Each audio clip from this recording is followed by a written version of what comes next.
नमस्कार दोस्तों, stock market studies में फिर से एक बार आपको बहुत-बहुत स्वागत है। तो आज यहाँ पे मैं बात करूँगा एक देखा जाए तो एक पीएसयू बैंक के बारे में। तो पीएसयू मतलब आप सभी जानते हैं प्राइवेट सेक्टर का बैंक है, मतलब जितने सारे गवर्नमेंट्स बैंक है, तो उसी के बारे में आज बात करूँगा। तो उनमें से आज जिस बैंक के बारे में बात करूँगा वो देखा जाए तो फिलहाल के लिए एक पेनी स्टॉक जैसे परफॉर्मेंस कर रहा है और उसका हालत अभी देखा जाए तो बहुत-बहुत खराब सिचुएशन में है। तो इस कंपनी के बारे में आज क्यों बात करूँगा? क्योंकि बहुत सारे लोगों ने कमेंट किया, सर एक बहुत बड़ा डील महिंद्रा ग्रुप के साथ इस बैंक का हो चुके हैं। क्या अभी इस कंपनी ग्रोथ कर सकते हैं? तो चलो आज उसी के बारे में बात करूँगा क्योंकि कंपनी का जो नाम है वो है यूको बैंक। तो बैंकिंग का जो नाम है उसका नाम है यूको बैंक।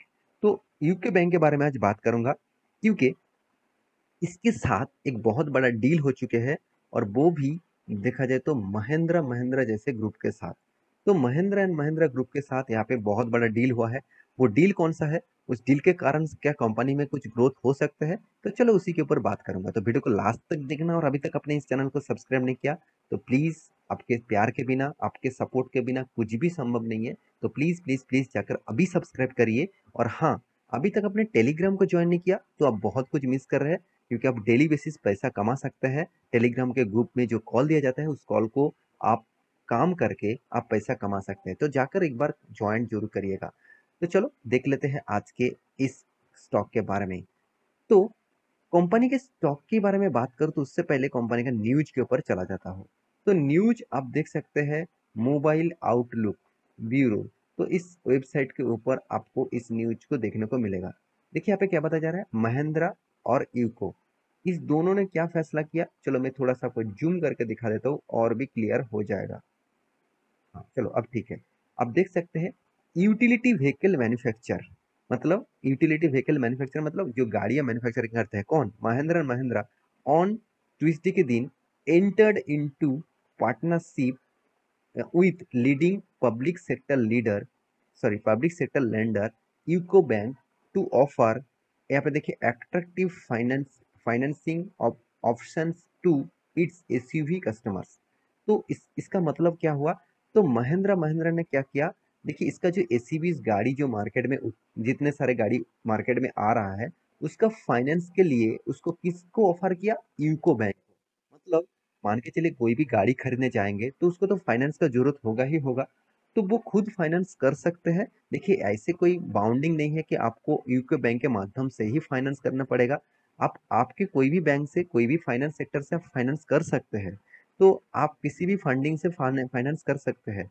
हाँ, आपको आप कहेंगे सर मुझे आपके कोई फाइनेंस कंपनी है तो उससे मुझे फाइनेंस करा दीजिए, तो वो डायरेक्ट प्रेफर करेगा किसको, यूको बैंक को। तो इसमें बैंक का ही फायदा होगा क्योंकि जितने सारे गाड़ियां बेचा जाएगा उसका फाइनेंस यूको बैंक को एक अच्छा खासा मतलब कस्टमर मिल जाएगा। तो फाइनेंस मतलब उसको लोन देना पड़ेगा, उस लोन से उसको फायदा होगा। तो देखिए एक कम्युनिकेशन फॉर यहाँ पे देखिए Mahindra said that the tip up, यहाँ पे देखिए sorry, tie up will allow the company to, यहाँ पे देखिए, leverage UCO bank wide network of over 3000 branches, मतलब 3000 जो ब्रांचेस है ऑल ओवर इंडिया में, वो ब्रांचेस में टोटली अभी यूको बैंक का राज चलेगा। मतलब यूको बैंक वहाँ पे टोटली बिजनेस करेगा क्योंकि उसको ही उसके माध्यम से ही लोन लेना पड़ेगा कोई भी गाड़ी खरीदने जाएंगे तो इसका फायदा डायरेक्ट किसको मिलेगा, यूको बैंक को मिलेगा। तो एक मैं पहले ही बता चुका हूँ, न्यूज जो है बहुत पॉजिटिव है। तो यहाँ पे दो तरीके से चीज यहाँ पे आपको इस न्यूज के माध्यम से जानने का मौका मिलेगा। वो क्या है, आप सोचिए, मैं पहले ही बता चुका हूँ। एक नेगेटिव पॉइंट्स क्या है, नेगेटिव पॉइंट्स यही है कि मान के चलिए आप गाड़ी खरीदने जाएंगे कोई भी महिंद्रा का एसयूवी, तो आप कहेंगे सर मेरे पास फाइनेंस कंपनी है, मैं यूको बैंक के ऊपर फाइनेंस नहीं करूंगा। तो यहाँ पे यूको बैंक के लिए एक नेगेटिव पॉइंट है। दूसरा पॉइंट पॉजिटिव क्या है, मान के चलिए कोई भी लोग अगर गाड़ी खरीदने जाते हैं तो ऐसे जो नेगेटिव पॉइंट्स आपको बताया ये बहुत कम लोग होगा, ज्यादा से ज्यादा लोग कहेंगे सर आप, मैं गाड़ी खरीदना चाहूंगा और मुझे लोन करा के दीजिए, तो डायरेक्ट वो किसको कहेंगे, यूको बैंक को। तो यही फायदा डायरेक्ट उसको मिलेगा। तो एक कुछ पॉजिटिव पॉइंट भी है, नेगेटिव पॉइंट भी है। फिर भी मैं जरूर कहूंगा इस तरीके से पॉइंट को आपको मतलब ऑब्वियसली ऑब्जर्व करना होगा कि इसका खासियत किसको मिलेगा ऑब्वियसली बैंकिंग को मिलेगा। हाँ, महिंद्रा कितना गाड़ियां बेचेंगे वो अलग बात है, वो उसका मार्केटिंग लोग कितना गाड़ियां बेच पाएंगे वो अलग बात है।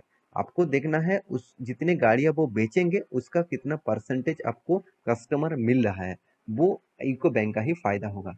तो अभी इस न्यूज के चलते हुए क्या यूको बैंक के ऊपर निवेश किया जाए? तो चलो मैं कुछ पॉइंट्स आपके साथ शेयर करूंगा, जिसको देखने के बाद इस कंपनी का नजरिया कुछ आपके लिए चेंज हो जाएगा। तो सबसे पहले मैं रेशियोज के ऊपर आ चुका हूँ, मार्नी कंट्रोल साइट के ऊपर। आप इसका रेशियोज जो मैं हमेशा दिखाता रहता हूँ, वो है रिटर्न ऑफ कैपिटल एम्प्लॉयड और कासा रेशियो। देखिए मुझे रिटर्न ऑफ कैपिटल एम्प्लॉयड बहुत बहुत वीक लगा, क्योंकि देखिए रिटर्न ऑफ कैपिटल एम्प्लॉयड तब कैलकुलेट किया जाता है जब कंपनी का डेप्थ ज्यादा होता है, मतलब कर्जा ज्यादा होता है। तो कंपनी का कर्जे के हिसाब से बहुत ज्यादा कर्जा लेके रखा, क्योंकि मैं पहले ही बता चुका हूँ पीएसयू बैंक मतलब कर्जे में डूबा हुआ बैंक होगा, क्योंकि गवर्नमेंट बैंक कर्जा लेते ही जाते हैं, उसको कोई कर्जे के लिए कोई मतलब इधर उधर नहीं होता, वो कर्जा लेते ही जाते हैं। और हाँ, यहाँ पे जो कासा रेशियो है बैंक का, वो अब देखेंगे तो वो परसेंटेज पहले तो बहुत कम था, बीच में थोड़ा सा ज्यादा हुआ 40% के आसपास, आज वो 40% के आसपास है। तो चलो कासा रेशियो में उतना ज्यादा मतलब वीकनेस भी नहीं है, उतना ज्यादा पॉजिटिव भी नहीं है, तो बीच में फंसे हुए है कासा रेशियो। कासा रेशियो का मतलब समझ सब जानते ही है, इसका बैंक का टोटली जो मतलब सेविंग एंड करेंट अकाउंट से पैसा आ रहा है उसको रेशियो। तो अभी देखा जाए तो बैंकिंग का बाकी डिटेल्स के बारे में बात करूँ, तो बैंकिंग का जो सबसे पॉइंट्स में देखता हूँ वो है एनपीए। देखिए पहले इनपे कितना था, 5 सालों में कंपनी का एनपीए था 6.98%। कितना हाई एनपीए था आप सोच सकते हैं। अभी भी ऐसे नहीं कि कंपनी का एनपीए खत्म हो गया, 2.7% मतलब भी बहुत हाई है। और कंपनी का एक चीज मुझे अच्छा लगा, वो है कंपनी का पैग रेशियो बहुत कम है, चलो ठीक ठाक है। कंपनी में एनआईएम बहुत हाई लेवल में जा रहा है, और कंपनी का कॉस्ट ऑफ लाइबिलिटी बहुत कम है, ये चीज भी मुझे बहुत शानदार लगा। कंपनी में सीआर परसेंटेज मुझे उतना ज्यादा नहीं लगा, क्योंकि कंपनी का सीआर परसेंटेज 9% के ऊपर होना चाहिए। आप कहेंगे सर 13% 14% के आसपास है, बिल्कुल ठीक ठाक है, फिर भी एक लो लेवल के आसपास है, मतलब कंपनी का सीआर परसेंटेज कभी भी कम हो सकते हैं, इसमें बैंक के लिए ही खतरा है, क्योंकि आरबीआई के रूल्स के हिसाब से 9% के ऊपर हमेशा होना चाहिए। तो कंपनी के बाकी पैरामीटर के बारे में बात करूं, कंपनी ऐसे नहीं कि बहुत बड़ा कंपनी है, कंपनी 14,000 करोड़ का मार्केट कैप है। कंपनी का देखिए आप, कर्जा कितना है, 10.1% डेप्थ ऑफ इक्विटी है, मतलब कर्जा में पूरा के पूरा डूबा हुआ है। तो आप कहेंगे सर बैंकिंग कंपनी है, कर्जा तो लेगा ही, आपके बात भी सही है। फिर भी एक चीज आप सोचिए, बैंकिंग कंपनी, इसका कंपटीटर देखेंगे तो देखिए SBI state bank of India, इसके पास भी कर्जा है, इसके पास भी कर्जा है कितना, 14%। बैंक ऑफ बड़ौदा 12%, मतलब हर कोई बैंक को आप देखेंगे तो उनमें से कंपैरिजन करूं तो यूको बैंक का सबसे कम कर्जा है। अगर सेम टू सेम अगर इसी बैंक को आप प्राइवेट बैंक से कंपैरिजन करें तो उसका कर्जा बहुत कम दिखेगा, 5 6 7 8 6% तक आपको दिखेगा। तो सोचिए प्राइवेट बैंक और गवर्नमेंट में यही ज्यादा फर्क है। तो गवर्नमेंट ज़्यादा से ज़्यादा लोन लेते जाते हैं, और उस लोन को वो बांटते जाते हैं कॉरपोरेट को, और वो कॉरपोरेट क्या करते हैं, वो लोन लेते लेके भाग जाते हैं, जैसे नीरव मोदी हो गया, जैसे विजय माल्या हो गया। वो इस तरीके से कॉरपोरेट बैंक से ही ज़्यादा से ज़्यादा पैसा लेके भाग गया। आप एक बार उसके ऊपर रिसर्च करना, तभी आपको पता चलेगा वो प्राइवेट बैंक से ज़्यादा पैसा लेके नहीं भागा, वो कॉरपोरेट बैंक से ही ज़्यादा पैसा लेके भागा, क्योंकि कॉरपोरेट बैंक मतलब गवर्नमेंट के साथ जुड़े हुए डील है। गवर्नमेंट तो चाहेंगे ही मुझे कुछ कमीशन मिल जाए तो आपको मैं लोन दे दूंगा, चलो आप भाग जाए कुछ भी कर जाए मेरे का। तो इसीलिए इस तरीके से सिनेरियो चलते रहते हैं। तो मैं प्राइवेट बैंक को ज़्यादा से ज़्यादा भरोसा करता हूँ, मैं कोई भी मतलब पीएसयू बैंक में भरोसा नहीं करता हूँ, सिर्फ सिवाय एसबीआई के, कि एसबीआई में मेरे स्टेक उतना भी ज़्यादा नहीं है, फिर भी मैं एसबीआई के ऊपर निवेश करके रखा हूँ, क्योंकि एसबीआई का पॉजिटिविटी मुझे ज़्यादा लगता है, बाकी सारे के सारे कंपनीज के ऊपर मैं अवॉइड कर चुका हूँ। तो हाँ, आप कहेंगे सर आपका डिसीजन भी गलत है। ऑब्वियसली आपकी बात भी सही है, मेरा डिसीजन भी गलत जा सकता है, क्योंकि देखिए हमेशा प्रेडिक्शन किया जाता है कोई भी कंपनी के ऊपर।